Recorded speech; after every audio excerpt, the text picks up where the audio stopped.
ओम साई राम दोस्तों, कैसे हैं आप लोग। उम्मीद करती हूँ आप सभी स्वस्थ एवं प्रसन्न होंगे। मैं भी श्री साईं बाबा की कृपा से पूर्ण रूप से स्वस्थ एवं प्रसन्न हूँ।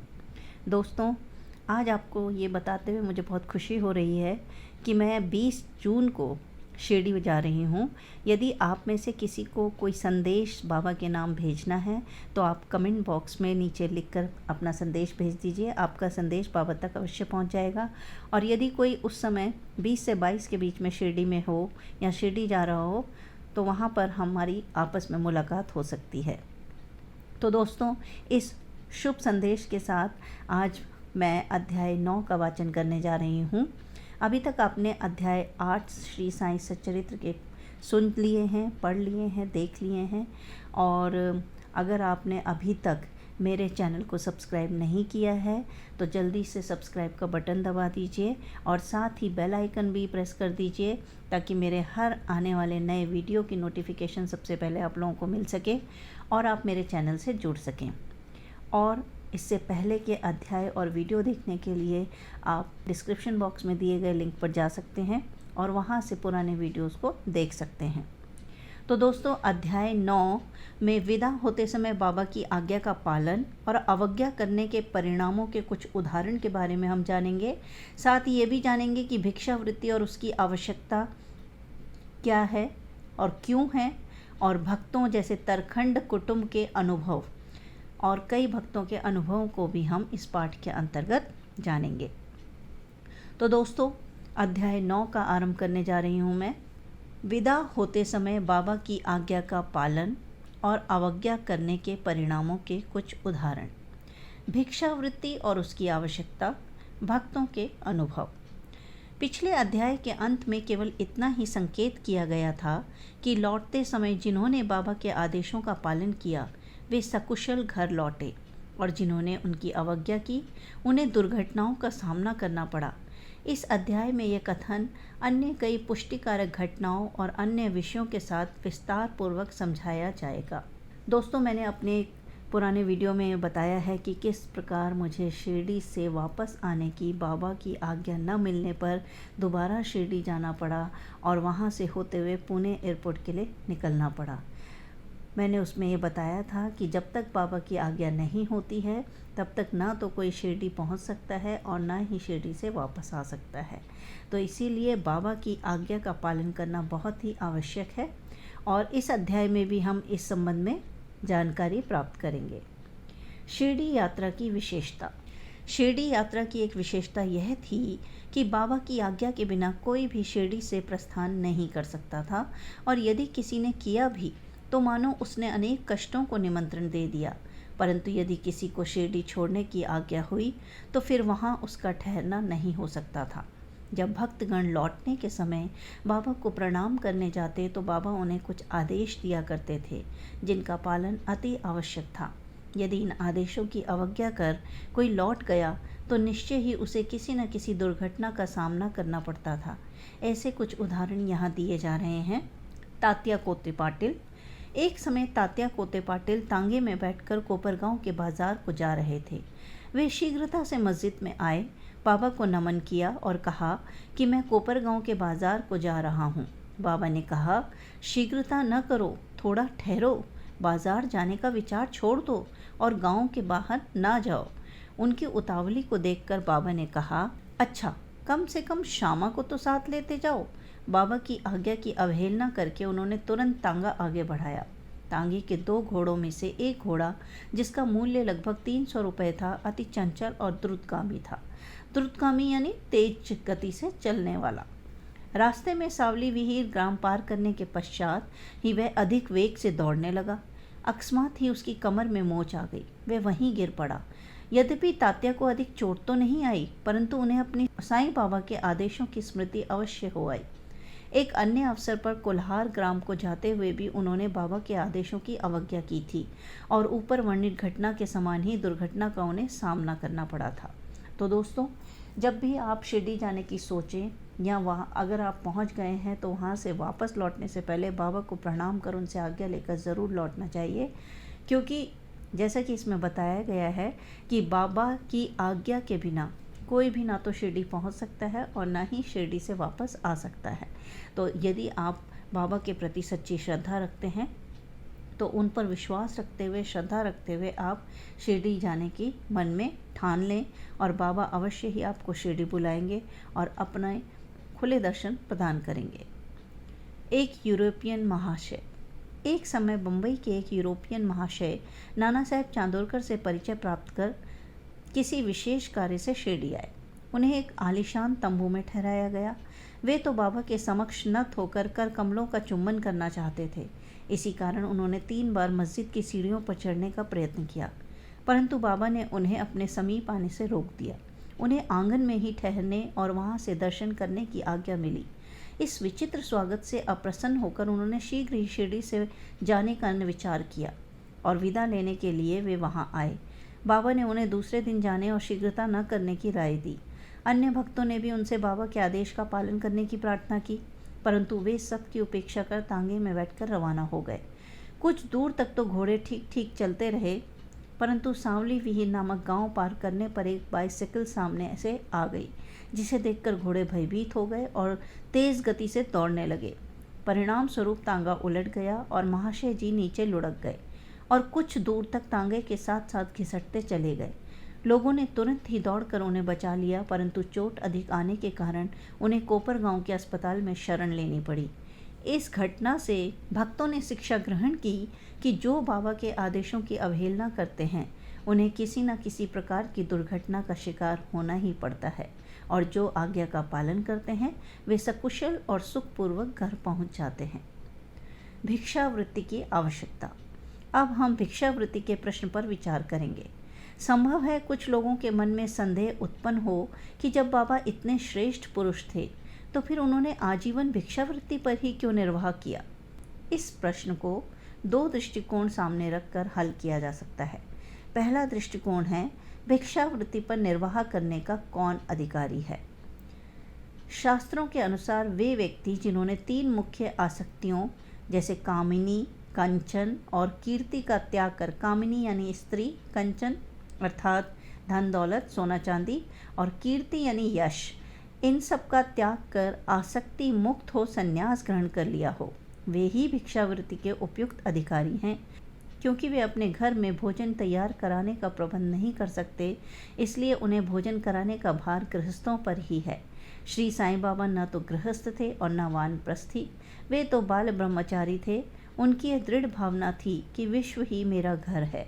वे तो स्वयं ही भगवान वासुदेव विश्व पालन करता तथा परब्रह्म थे, अतः वे भिक्षा उपार्जन के पूर्ण अधिकारी थे। दूसरा दृष्टिकोण पंच सूना यानी 5 पाप और उनका प्रायश्चित। सबको यह पता है कि भोजन सामग्री या रसोई बनाने के लिए गृहस्थाश्रमियों को 5 प्रकार की क्रियाएं करनी पड़ती हैं। पहली क्रिया है पीसना, दूसरी दलना, तीसरी बर्तन मलना, चौथी मांजना और धोना और 5वीं है चूल्हा सुलगाना। इन क्रियाओं के परिणाम स्वरूप अनेक कीटाणुओं और जीवों का नाश होता है और इस प्रकार गृहस्थ आश्रमियों को पाप लगता है। इन पापों के प्रायश्चित स्वरूप शास्त्रों ने 5 प्रकार के यज्ञ करने की आज्ञा दी है, अर्थात ब्रह्म यज्ञ या वेदाध्ययन, ब्रह्म को अर्पण करना या वेद का अध्ययन करना। दूसरा है पितृ यज्ञ, पूर्वजों को दान देना। तीसरा देव यज्ञ, देवताओं की बलि। चौथा भूत यज्ञ, प्राणियों को दान। और 5वां है मनुष्य अतिथि यज्ञ या मनुष्यों या अतिथियों को दान देना। यदि ये कर्म विधि पूर्वक शास्त्र अनुसार किए जाएं तो मन शुद्ध होकर ज्ञान और आत्मानुभूति की प्राप्ति सुलभ हो जाती है। बाबा द्वार द्वार पर जाकर गृहस्थ आश्रमियों को इस पवित्र कर्तव्य की स्मृति दिलाते रहते थे और वे लोग अत्यंत भाग्यशाली थे जिन्हें घर बैठे ही बाबा से शिक्षा ग्रहण करने का अवसर प्राप्त होता था। भक्तों के अनुभव। अब हम अन्य मनोरंजक विषयों का वर्णन करते हैं। भगवान कृष्ण ने गीता में कहा है, जो मुझे भक्तिपूर्वक केवल एक पत्र, फूल, फल या जल भी अर्पण करता है तो मैं उस शुद्ध अंतःकरण वाले भक्त के द्वारा अर्पित की गई वस्तु को सहर्ष स्वीकार कर लेता हूँ। यदि भक्त सचमुच में ही श्री साईं बाबा को कुछ भेंट देना चाहता था और बाद में यदि उसे अर्पण करने की विस्मृति भी हो गई, यानी वो उसे भूल गया, भेंट चढ़ाना भूल गया, तो बाबा उसे या उसके मित्र द्वारा उस भेंट की स्मृति कराते और भेंट देने के लिए कहते तथा भेंट प्राप्त कर उसे आशीर्वाद देते थे। नीचे कुछ ऐसी ही घटनाओं का वर्णन किया जाता है। तरखंड कुटुंब, पिता और पुत्र। श्री रामचंद्र आत्माराम उपनाम बाबा साहेब तरखंड पहले प्रार्थना समाजी थे, तथापि वे बाबा के परम भक्त थे। उनकी स्त्री और पुत्र तो बाबा के पहले से ही भक्त थे। एक बार उन्होंने ऐसा निश्चय किया कि पुत्र व उसकी माँ ग्रीष्मकालीन छुट्टियाँ शिरडी में ही व्यतीत करें, परंतु पुत्र बांद्रा छोड़ने को सहमत न हुआ।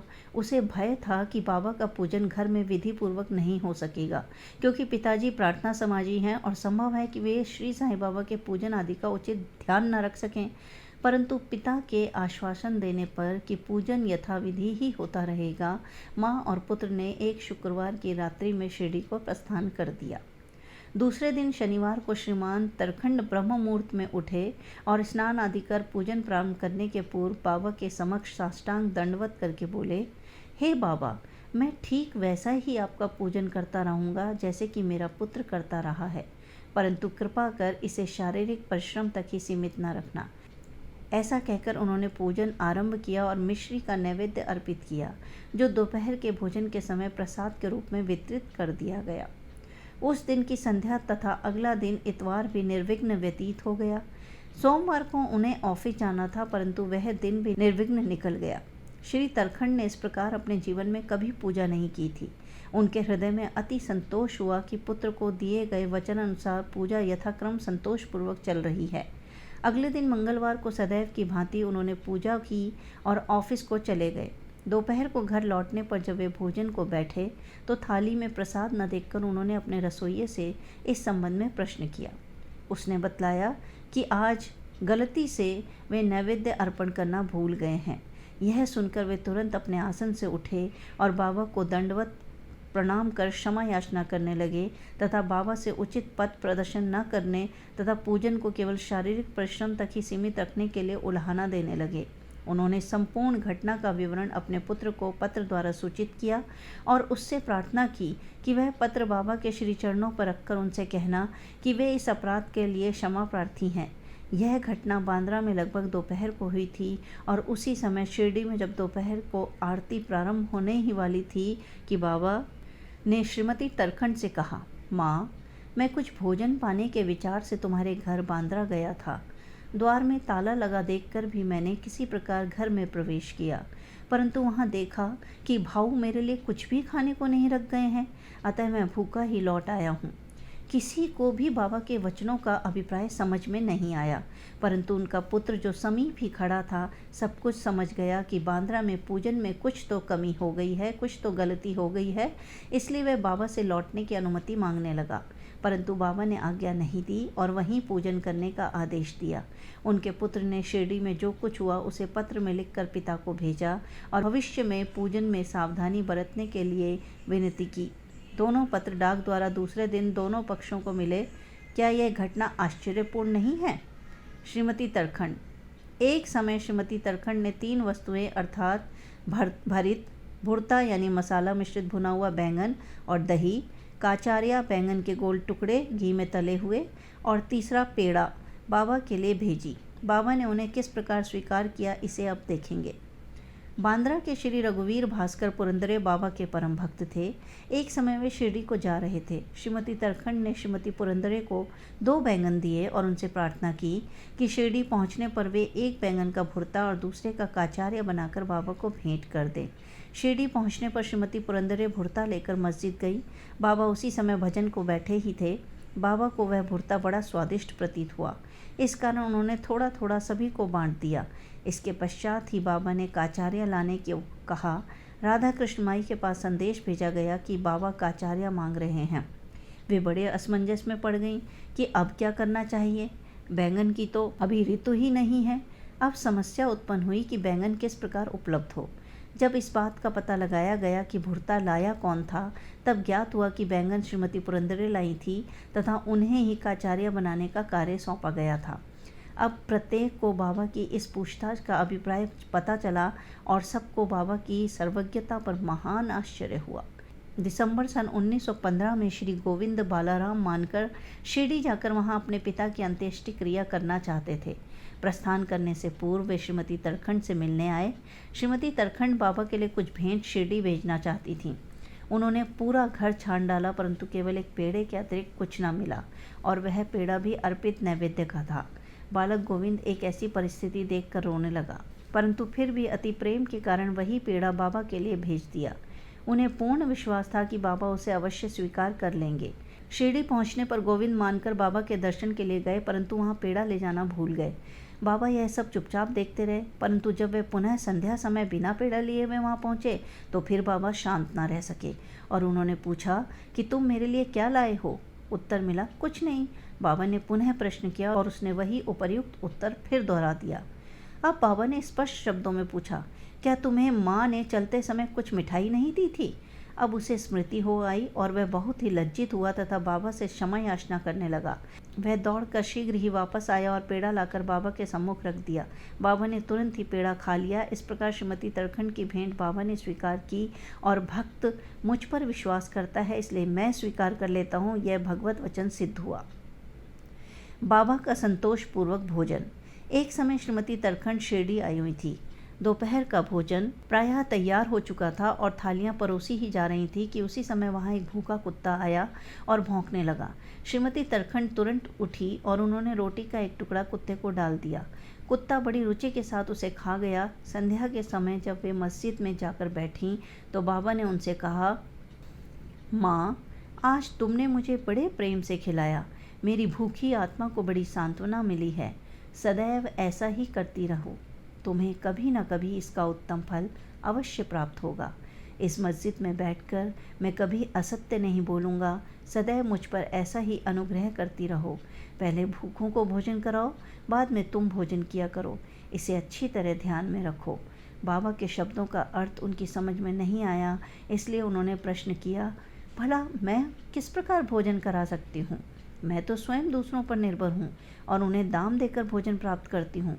बाबा कहने लगे, उस रोटी को ग्रहण कर मेरा हृदय तृप्त हो गया है और अभी तक मुझे डकारें आ रही हैं। भोजन करने से पूर्व तुमने जो कुत्ता देखा था और जिसे तुमने रोटी का टुकड़ा दिया था, वह वास्तव में मेरा ही स्वरूप था, और इसी प्रकार अन्य प्राणी जैसे बिल्लियाँ, सूअर, मक्खियाँ, गाय आदि भी मेरे ही स्वरूप हैं। मैं ही उनके आकारों में डोल रहा हूँ। जो इन सब प्राणियों में मेरा दर्शन करता है वह मुझे अत्यंत प्रिय है। इसलिए द्वैत या भेदभाव भूलकर तुम मेरी सेवा किया करो। इस अमृत तुल्य उपदेश को ग्रहण कर वे द्रवित हो गईं और उनकी आंखों से अश्रुधारा बहने लगी। गला रुंध गया और उनके हर्ष का पारावार न रहा। समस्त प्राणियों में ईश्वर दर्शन करो, यही इस अध्याय की शिक्षा है। उपनिषद, गीता और भगवत का यही उपदेश है कि ईश्वास्यमिदं सर्वम, सब प्राणियों में ईश्वर का ही वास है। इसका प्रत्यक्ष अनुभव करो।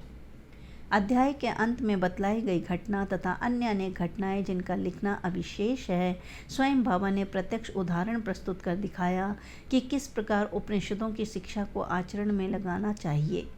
इस प्रकार श्री साईं बाबा शास्त्र ग्रंथों की शिक्षा दिया करते थे। ओम श्री सद्गुरु साईनाथ अर्पणमस्तु। शुभम भवतु। ओम सच्चिदानंद सद्गुरु साईनाथ महाराज की जय। तो दोस्तों, अगर आपको मेरा वीडियो पसंद आया है तो वीडियो को लाइक कीजिए, शेयर कीजिए, कमेंट कीजिए और चैनल को सब्सक्राइब कर दीजिए और घंटी दबाना मत भूलिएगा। जो लोग पहली बार मेरा वीडियो देख रहे हैं वो पुराने वीडियो देखने के लिए नीचे डिस्क्रिप्शन बॉक्स में दिए गए लिंक पर जाकर देख सकते हैं। और नया वीडियो आने तक स्वस्थ रहिए, प्रसन्न रहिए और दूसरों को भी प्रसन्न रखिए और अपने मन को ज़रूर प्रसन्न रखिए, क्योंकि मन के हारे हार है, मन के जीते जीत। ओम साईं राम।